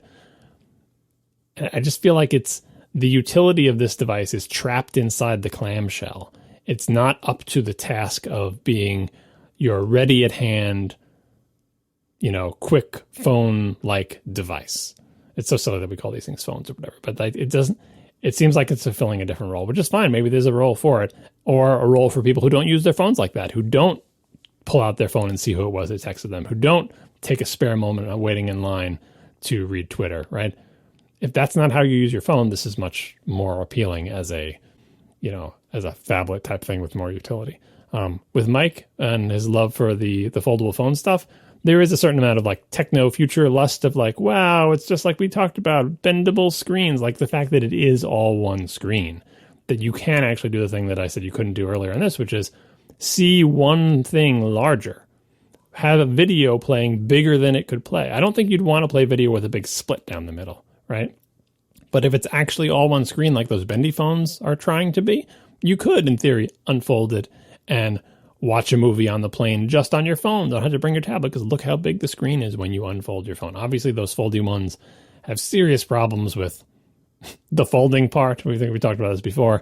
That technology is nowhere near perfected. Taking something that is made of some kind of plastic or polymer and bending it back and forth, eventually it's going to crease or bend or crack, and then the crap gets inside them. And it's like what Microsoft is doing is much easier to do engineering-wise and a better solution engineering-wise. They can make two solid, in theory, even waterproof, basically, phones and connect them with a good, solid hinge. There's no weird, bendy plastic part. There's no gaps where crap can go in. None of that is a problem. But you got a big crease down the middle of the screen. So I understand the trade-off they were making, but it does... I can't imagine Mike being as excited about this, because it's not as cool in techno future-y as the all one screen thing. This one, though, I think could actually work and not break within the first 24-hour period, unless Casey washes his car with it. That's true. That's a pro tip. Don't have this with you when you're washing Aaron's car. I do wonder though, like it's been a while since we've had phones that had moving parts, besides like camera lenses shaking around and stuff, but like the haptic engine. Yeah, but like to have a giant hinge as something that is put under a lot of stress every single time the phone is used. Like it's this is going to be a hinge that you're operating thousands of times over the lifetime of this device, and that is dealing with lots of potential stresses. Some of the times that it is being operated, it might have some grit or dust or something in there, and you might be like jamming it up somehow. There is going to have to be some kind of cable that runs between the two halves, so that probably like some big ribbon cable that goes between them or something like that. So like that can wear out or break or pull away from whatever it's mounted to, or flake out or whatever. Like I wonder, like back when we had phones that folded and everything was a lot simpler technically, and people were not using their phones nearly as often as they do now, and there wasn't nearly as much in those hinges and everything. Now, like, I almost wonder, like, is that going to be a problem where many of these devices might have significant like physical issues with usage over time, of just like, it's actually pretty hard to develop a hinge that is that good and that sturdy and that reliable under all the crazy conditions that people put their phones in now. Yeah, that's a good point with the flip phones. That gets me back to what I was saying about the Folio before. So the aspirations of this Duo product are that it is possible to use it kind of in a laptop mode. They show it in the video, like, oh, you could open it up and have the flat screen on the table be like a keyboard, and the other part kind of up like in an L shape. That's your screen, right? So the hinge has to have a mode where it is stiff enough to support itself. But all of the things that have succeeded in the market for phones have had the ability to flip open and close quickly. Flip phones, we've seen that little motion, take out your phone, you flip it open. Mm-hmm. And more importantly, when you're done, snap, close it right back up. When we had flip phones, that's how they operated. You could do that because they either didn't have a screen on one side or had very sturdy plastic screens or whatever, but like they were treated in a way that you would not want to snap something like this closed. Like they weren't as delicate, let's say, as our current smartphones, where if you were to take two smartphones and slap them together with the ferocity that we closed our flip phones, that would not be a good idea. They would last probably a few of those snaps, and eventually they would crack. And so this hinge has two things. This design has two things against it. One, the hinge can't be really loose, and yet loose is exactly how you'd want it to be, like a folio case. You want it to be loose so you can flip it open real easy. That's what we demand of our devices, whether they be flip phones or a phone in a folio case. If you had a folio case with a hinge that you had to pry open, no one would buy that case. It's terrible, right? But two, if you're going to have aspirations to use it like a laptop, the hinge has to at least have a mode where it is stiff, because it has to support the weight of the screen and underneath the keyboard screen. So it is not just a challenge to make a hinge that is durable enough, but I think part of the challenge is also to make a device that can be flipped open and closed in the way that thus far we have demanded of our phones, while also not shattering itself when doing that, while also having a mode in which it is stiff. So it is quite an engineering challenge. I'm assuming they will solve it by not doing any of that and simply making it like a laptop hinge, which is already a challenge. It has the same challenges, but presumably laptops are not opened and closed as much as this would be. Although, again, I get back to my discussion before. Will this appeal to people who need to look at their phone every 2 seconds? Or will this only appeal to people who will basically use like a laptop, in which case you're basically just making a good laptop hinge, which is itself a difficult task. Just ask anyone who's had a Mac laptop repaired for ribbon cable stuff or whatever. But like the characteristics that would make this useful as a phone seem counter to the characteristics that would make it good as a little mini laptop thing. So it's quite a challenge. Keep in mind also a few other factors here. Like, number one, like people, anything their phones can do, people will idly fidget with that. So like if you have a phone that can open and close, we did back when we had flip phones, people would just idly like flip it open, flip it close. It's just as like an idle animation. Like they would just like, just fidget with it as anywhere they were all day long, just fidgeting. People do it with AirPods cases now. Like, so that's going to be a problem. Number one, like just like the number of open close cycles on these things is going to be way higher than a laptop. And number two, back when we had flip phones were heavily subsidized by the carriers on only 2-year contracts at most in most places, and they didn't cost $1,000. So now you would, like, if you're going to have something like this, I don't think they talked about pricing. I'd be surprised, but like, assume like some like dual screen phone like this is probably going to be like what, $1,500 maybe. It's not going to be cheap, and so you're going to have this $1,500 unsubsidized phone that most people want something like that to last them at least 2 or 3 years, and then add to it this moving part that is critical to its operation. Oh, geez, that is a recipe for disappointment. And I think this is all part of also why all of the, like the Samsung Galaxy Fold and whatever the other one was, like, I think that's why these products are having so much trouble getting to market also, because like this is going to be a problem with any foldable phone. Any phone that can open and close that is not a basic flip phone, like they're all going to have this problem. And you're just battling against physics at some point here, like to design a hinge that can take that kind of abuse at in such a small size and have all those characteristics and be affordable and be mass producible. Like you're just asking for trouble here. So I think it's going to be a while before any of this stuff is good, and it might never happen. Yeah, we've been discussing this in the context of foldable phones because that's really what I wanted to talk about, but it occurs to me that I have no idea if the Surface Duo is meant to be a phone in any way whatsoever. Like, this may not be the intention of the Microsoft device. I'm just, so forgive me for seeming to slam the Surface for a thing that it's not even intending to do. I think it is just a small laptop, in which case a lot of these problems don't go away. But I'm thinking of the larger thing that we keep seeing, which is phone-ish size devices that are foldable with the idea that you get more screen space, but then it can become a smaller size to fit in your pocket or something. So setting aside the Duo itself, just all the foldable phones, many of which are similar in size to the Duo, in fact, that's kind of what I'm getting at. That, like, are we ever going to get to the place where a foldable thing replaces the thing that we're all using and now calling a phone? Or is this only of interest in sort of the laptop space? And we've been going a little while, but to briefly touch on its larger sibling, the Neo, it is a much more understandable device. It's basically laptop sized. It's the same thing. Like, if you didn't see anything next to it for scale, you'd be like, is that the Duo or the Neo? They look basically identical. They may even be proportionally identical, but one is much larger. One is like a laptop size. If you can imagine a modern MacBook where instead of a screen and a thing with a keyboard and a trackpad, it's just got a screen and a screen.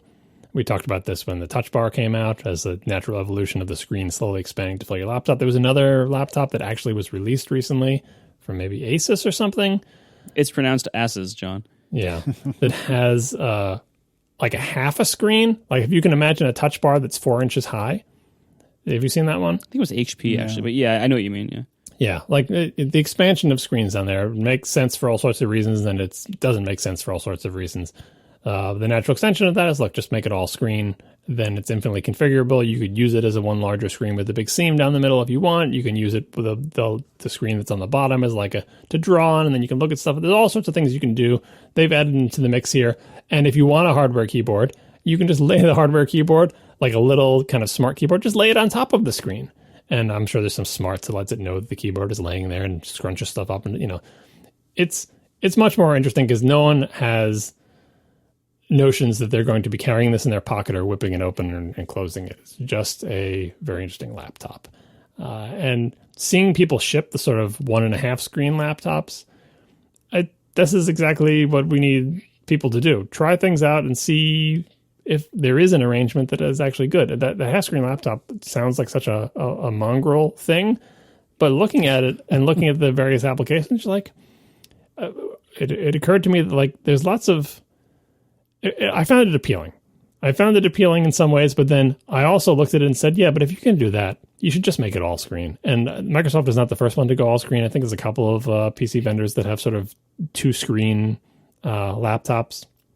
But then you got the keyboard problem, right? Because no one wants to type on an on-screen keyboard, so you could have an external keyboard, and then what are you even doing, right? Finding the sort of the form factor that everyone agrees is pretty much okay is very difficult. We've been with the same laptop form factor basically since the PowerBook that introduced the form that we currently know as laptop, which is a screen, clamshell, a keyboard that's shoved back up against the screen, and a pointing device right in front of you in the middle. That is the PowerBook design. Before that, laptops didn't look like that. After that, all laptops look like that. And we've been stuck with it / enjoying it for many, many decades now. Is double screen the thing that's going to replace it? I mean, maybe, especially if Apple keeps going the way it's going with its keyboards, especially if you can slap a hardware keyboard on top of it. But I'm glad someone besides Apple is trying it out, because I am not yet convinced. I wonder, do we need to replace this? You said, what's going to be the next form factor, or the decided on form factor for laptops? And I think we've already had it. I think we solved this problem. We solved the laptop problem. We like laptops. I think the market has proven over and over again that in this era that we're seemingly in for the last 5 to 7 years of just massive throwing anything at the wall to see what sticks. How many screens can we put on things? How big or small can we make them? There's been this massive era of experimentation that's been going on. But I think overall, I think what the market has actually shown us is, no, actually laptops are great. We like laptops the way we've had them. Just keep evolving them, slowly, not trying to make radical changes like getting rid of the entire keyboard and trackpad section. It turns out laptops are great, and so are tablets, and so are phones. And they need not necessarily converge. We are fine having multiple devices.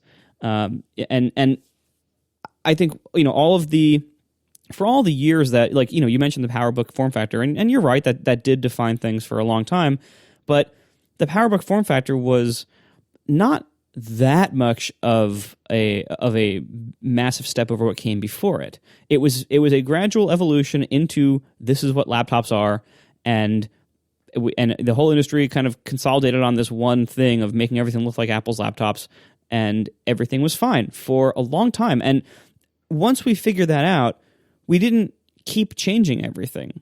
We just refined it and made it better until the last few years when we started making it worse. But up until the last few years, we just kept making it better.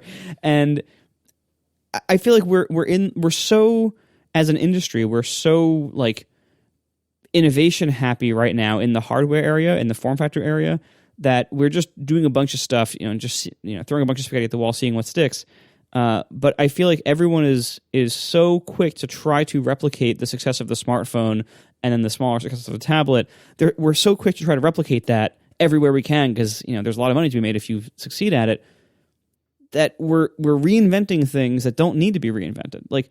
The laptop is great. The laptop is fine. And there are still ways we can make the laptop form factor better without dramatically throwing a whole bunch of stuff out the window, like the way these dual screen things do, and by getting rid of the keyboard and all that stuff. I don't think we need this. I don't think the world needs this. I honestly don't. And I think if the world decides it needs this, it's going to be similar to how when tablets came out, a lot of people who were very innovation happy and future obsessed, a lot of people said, oh, well, laptops are dead, computers are dead, everyone's going to be using tablets only. And what actually happened is laptops and computers are fine. Some people use tablets only, but most people use tablets and laptops. and I think that might happen. This to me looks more like a fancy tablet than a fancy laptop. Well, to that point though, I feel like the evolution, part of the evolution of the laptop is the current, what you're calling tablets, as a separate thing. Like the Surface, to name just one thing, but even just all of our friends who we know who basically have a weird floppy laptop, right? And they're choosing to do that despite the fact that there are advantages that we often cite for an actual laptop over those weird floppy things. I think kind of the Surface design, the reason you see Microsoft Surface around and the reason you see people using iPads with keyboards is because that is a potential new iteration of the laptop. It's a different decision than to screen. It's basically screen and keyboard as separate things, where sometimes you just use the screen and the keyboard as an accessory that you can arrange. And, it's a different set of trade-offs, but I don't, setting aside the operating system, I don't view that as tablet and laptop. I view that as a redefinition of the sort of, or a new form factor for the same job as a laptop with a different set of trade-offs. And it's one that actually has gained some traction. Obviously it hasn't replaced laptops, and I would argue that it's not better than laptops, but it's a thing that people use. It's not a curiosity. You're not shocked if you go on a plane, you see someone take out this big floppy foldy thing, and whether it's a Surface or an iPad, and start typing on it, right? That has some traction, which makes me think it has some utility. And that, some of the things, the utility that has, are also shared by these dual screen things, right?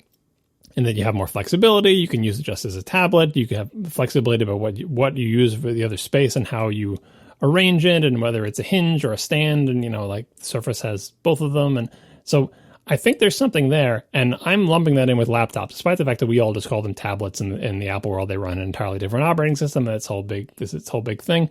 Really, a thing that I can put in front of me where I can type and look at a screen at the same time in a laptop-y kind of way. So I would lump that in there. I don't see as many people using a dual screen. Maybe it's because they don't like the keyboards. But I feel like the jury's still out on that. And the point about the laptops and the PowerBook being an evolution of what came before it, it's in some ways, yeah, because it's an unfolding thing with a keyboard and a screen, right? But the diversity of things with keyboards and screens, and they folded like where the hinges were. Even the first Apple laptop, the Mac Portable, was not a clamshell. Many laptops were not clamshell. So even just clamshell, as in where there's two halves that are the same size with the hinge at the back, that wasn't a given for a long time in the PC industry. Let alone like, the whole PowerBook design was just shoving the keyboard back and having a pointing device, because there was no pointing devices. It was just DOS. The entire bottom of the laptops was keyboard, and the top part was screen. There was nothing else.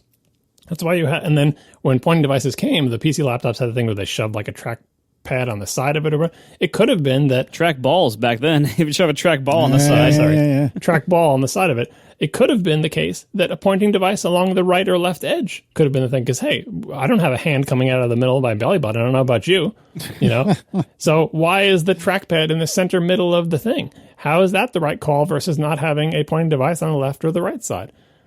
It seems obvious in retrospect, like, all they did was move the keyboard back and put a pointing device in the middle. But for whatever reason, that was the arrangement of things that stuck. And now, unfortunately, getting back to the experimentation, whether or not something succeeds in the market doesn't necessarily reflect whether it's a good idea. These Microsoft things could fail for the same reasons that Marco outlined in the beginning, because people might not be interested because they run Windows. There's all sorts of like platform, ecosystem, marketing, reputation, historical reasons why a good product can fail and a bad product can succeed. I think the PowerBook design is a reasonable compromise and is better than having a pointing device left and right, but there is something to be said with the fact that it was Apple, and Apple has a reputation, and lots of people copy Apple because they're good at design, yada, yada. In the same way that there are many Microsoft products and designs that if Apple did them, we would be going gaga over them, but we're not going gaga over them because they run Windows, and we don't like Windows, and Microsoft is not in the power position in the PC industry, and Microsoft is not one of the big players in the phone world, and a million reasons why these things might not succeed to the degree that they quote unquote should or would in under ideal conditions. But like someone needs to try these things out, if only so people with a more viable platform can copy them and be more successful. Thanks to our sponsors this week, Eero, Squarespace, and Burrow, and we will see you next week. Now the show is over. They didn't even mean to begin, 'cause it was accidental. Oh, it was accidental. John didn't do any research. Marco and Casey wouldn't let him, 'cause it was accidental. Oh, it was accidental. And you can find the show notes at atp.fm. And if you're into Twitter, you can follow them at CASEYLISS. So that's Casey Liss, MarcoArment, Marco Arment, SIRAC, USA Syracuse. It's accidental. They didn't mean to. Accidental. Tech podcast so long. They finally fixed my bug in 13.2 beta 1. Hooray! They finally are going to stop corrupting my navigation bar whenever you touch the search bar. So can you describe either for me, an iOS developer, or preferably for those who are not iOS developers, what was the behavior that was broken? All right, so anyone who's still on 13.1, you will see this. Open up Overcast. On the root screen is a search box. Tap the search box, then tap outside of the search box. Then tap something like a playlist or anything. Then tap back. you will see in the navigation bar at the top of the screen, all of the items start accumulating. They no longer transition. They also no longer work. And that bug will persist until the app is forced quit and restarted. Cool. Yeah. I'm getting many bug reports a day now that iOS 13.1 is out from people running this. This was a bug that all summer during iOS 13.0 betas, this bug was not there. This bug was introduced in beta, I forget, 2 or 3 of iOS 13.1. So, neat. Not even the first build of the bug fix update introduced this horrible navigation bar bug. And it isn't just Overcast. There's a couple other apps. Basically, you will suffer from this bug if you use UI Search Controller in a certain combination of conditions, where like it's not auto hiding and everything. And so like, and UI Search Controller. This is the thing for non-developers out there. UI Search Controller is the API that Apple has provided for a number of years now. And before that, I think it was called UI Search Bar Controller or something. There was some variant before that. This was the rewrite from a few years back. And it's the thing where when you have a navigation bar at the top of an app, you can integrate a search box into that in the way that when you tap it, a cancel button appears. Sometimes it moves up and replaces the contents of the bar with the search box only. So any like title or icons that were there before, it slides up and replaces it. As you scroll, that box might go away or it might not. These are all configuration options. And then as you type and you get results, it overlays what was on the rest of the screen with a list of results that you can then tap and get into. This is all the role of UI Search Controller. This class has been notoriously buggy in iOS, which is why they keep having to rewrite it. And in iOS 13, they rewrote it again. And in iOS 13, the rewrite actually did fix a lot of previous bugs and actually has overall been pretty good, except for this one little thing. But there have been so many bugs related to this during the beta cycle. So many like weird, layout problems and other issues with UI Search Controller, and little gaps appearing, between the search results in the background and stuff like that. Like all sorts of weird stuff we've had to deal with this summer with this class because they rewrote the whole thing. And then for them to throw in that middle finger at me at the very last minute with iOS 13.1 and then ship it to all their customers. Oh God, it's been a hard week. And it's going to keep being a hard week. And my solution to this was, well, I guess I can rewrite the screen to not use a search box anymore. Like that's ultimately what I want to do, because the search box is just too buggy. It just I don't like having to rely on this all the time. I also don't like how it looks in my current prototype 3-column mode for iPad and future Mac app. So I want to get rid of the search box, but that's a much bigger job, and it's going to take time. So in the meantime, I need the search box to work. And today, the very first beta for iOS 13.2 came out, and the bug is fixed. Yay. And the search box works. So I'm just hoping beyond hope 2 things. Number 1, please, for the love of God, don't break it again. And number 2, how quickly can you ship this beta to customers as 13.2? Because I am getting so many bug reports every single day from the stupid navigation bar corruption bug. Oh my God, I can't wait for this. And I hope they actually keep this fixed, and I hope they actually ship this very, very soon to customers. Did you file a radar on this one? I forget. No, of course not. It's a waste of time. I was going to ask if your radar had been updated or if they just silently fixed it, but you didn't even file one. And that wouldn't have mattered because my radars never get updated. When I do get over myself and file radars, most of my bugs remain open with no response forever. Even the ones that are fixed, they won't ever tell me. You know, when we get the people who email us and say, hey, just checking in, just wanted to see if you got my past, that spam PR thing. Yep. I'm doing that with my radars now. So I have a radar for if I, on my wife's computer, if I do customize toolbar in Safari to customize the toolbar, Safari immediately beach balls and hangs forever. 100% reproducible. So I filed that as a bug, and we did some, sysdiagnose and other stuff, and people had some theories. But anyway, I filed it as an official rater because I'm look, it's 100% reproducible hang. I was afraid they would go away. I was afraid like some update would come and it would just go away and I wouldn't be able to reproduce it anymore. So I would have a useless bug report because they'd be like, does this still happen? No. But every once in a while I check. In fact, I wanted to check to actually customize my toolbar and I totally forgot about it. Yep, it's still there. And that bug has not been updated. So I went back to the bug and I said, just so you know, this still happens on insert new versions of all the software that I'm running. And maybe I'll do that every couple of months, right? Until the bug goes away. So just so you know, this still happens. Did you get my last email? Yeah. Just checking in to see if you got this bug report. They didn't even mark it as duplicate. Like that don't know what happened to mine. It's like, oh yeah, duplicate and then whatever. But no, nothing. No, that's the thing. Like and when they do mark it as duplicate, it used to be that you got no response ever after that. At least in sometime recently, they changed it so that you can see the status of the bug that it's duplicated to. You can't see like the title or anything about it, but you can see whether the bug is closed or not. So that's at least nice. But even then, like I most of my bugs literally don't even get that far. They don't even get a response at all. They literally just stay open forever. And I could have put tons of time into it. I file lots of things here and there, like that are like super like I filed a bunch of AirPlay 2 bugs because I want to support AirPlay 2 and still can't really do it very well. So I filed all those, got no responses whatsoever. I filed bugs about WatchKit, and the only time I ever got anything that resulted from it was when I also made a blog post about it. And even then, I wouldn't get responses to the bugs. Just those things might be fixed the next year.